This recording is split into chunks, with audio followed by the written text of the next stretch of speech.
Trauma memory does behave like phantom pain. In this chapter, we compare trauma memories to phantom pain and how we can train the brain to adopt a different pattern of dealing with this pain. Phantom pain in the body, the limb is biologically gone, the pain is neurologically real. The brain's body map wasn't updated, sensation persists without a present physical cause. Compared to trauma in the psyche. The child or past situation is biologically and contextually gone, the emotion is neurologically real. The brain's identity safety map wasn't updated, emotional pain persists without a present threat. So yes, trauma is the phantom pain of the nervous system. This doesn't mean it is imagined nor fake. It is just mislocated in time. Phantom pain is treated not by cutting again, reliving the accident, telling the patient it's not real. It's treated by updating the brain's map, for example through mirror therapy, sensory remapping, gradual feedback. Exactly the same logic applies to trauma. What this means for trauma work. Most trauma therapies still act as if the mental limb is still there, let's keep working on it. But effective approaches actually do this. Let's show the nervous system what exists now. Through experience. Let's link it back. Trauma memory equals old internal simulation, emotional charge equals mistaken present relevance, identity collapse equals phantom self-state. So the work is not heal the past child, but update the present map. That's a subtle but massive distinction. This also explains something many people feel but can't articulate. People often say, I know it's irrational, but I know I'm safe, but my body doesn't. It feels real even though I know it's not happening. That's phantom pain logic. Knowledge doesn't correct maps. Experience does. The crucial therapeutic implication. Just like with phantom limb pain, the goal is not to erase sensation, but to re-anchor sensation to current reality. When the nervous system finally registers, this current body, at this current age, in this current context, with this level of agency, the pain naturally reduces, because it was relocated. Trauma is not a wound that won't heal, it's a nervous system that hasn't been told the limb is gone. Or softer, trauma reactions are real sensations tied to an outdated map of self. How this feeds directly into our memory to inspiration idea from our previous video, here's the full loop. Phantom trauma pain equals memory is misread as present. Inspiration equals future experienced as safe memory. Healing equals updating temporal and identity maps. So the work becomes, from mental phantom pain to present embodiment to future inspiration. We just unified three powerful domains into one coherent mechanism: phantom limb, mirror therapy, predictive processing, prediction error, inspiration without obligation. The core mechanism. What we are describing, use safe, present moment experiences to generate a prediction error for the brain. That updates an outdated emotional body map and then reassigning the released energy as inspiration instead of threat. Why prediction error is the right tool? The brain is not trauma-driven. It is prediction-driven. Trauma persists because the system predicts, if X happens, Y pain will follow. And keeps being confirmed internally by memory reactivation. Healing happens when the brain experiences, I predicted danger, and nothing happened. That's a prediction error. Enough of those, and the map updates. This is exactly how phantom pain is reduced.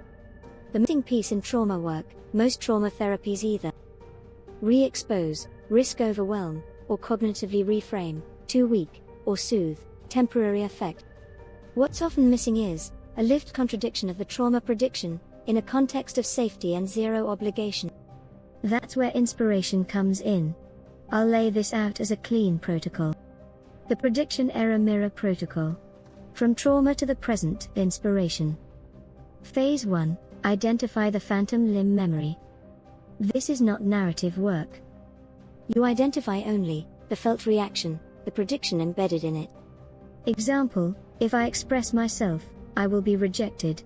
If I get hopeful, I'll be disappointed. If I feel inspired, I'll be exposed.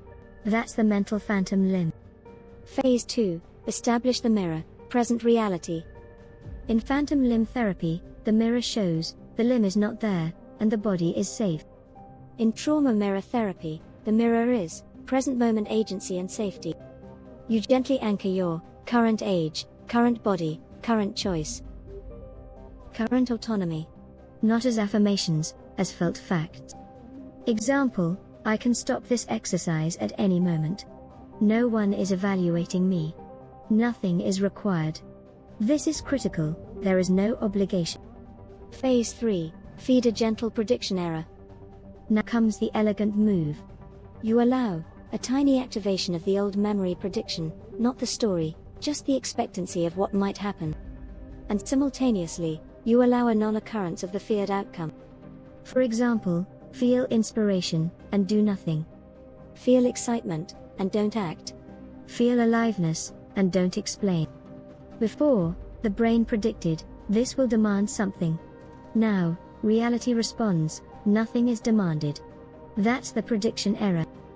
Phase 4, let the nervous system notice the mismatch. This part is subtle and powerful. You don't say, see, it's safe. You let the system register, inspiration arose, no collapse followed, no rejection occurred, no action was forced. This is mind map updating, not insight. This is the moment the brain learns, the trauma limb might be gone. Phase 5, reassign the energy, trauma to inspiration. Now comes the transmutation. You internally reclassify the sensation, this feeling is not a warning. It's a direction. I don't need to act. I don't need to become it. There is no identity adaptation pressure. Just orientation, resonance, curiosity. Trauma energy thus becomes an inspirational signal. Phase 6, allow reality-based inspiration, optional. Only if, and only if, readiness emerges, action feels small, reversible, non-heroic, non-evaluative. If not, no problem. The system already learned what it needed, I can feel this without danger. That's success. Why this works, phantom pain leads to an outdated body map. Trauma leads to an outdated identity map. Prediction error leads to map correction. Inspiration leads to safe forward signal. So healing is not, fix the past but, show the nervous system the present, while gently contradicting its prediction. The one sentence that captures the whole method, healing happens when the body learns that the danger it's reacting to no longer exists. And the energy can finally be used to move forward. Or even a bit sharper. Trauma is inspiration trapped in an outdated map. Why this stays pressure-free, and this is very important. No pressure is felt, because no outcome is required, no action is demanded, no belief is forced. The nervous system is allowed to experiment safely. Which is how learning and your reset actually happens.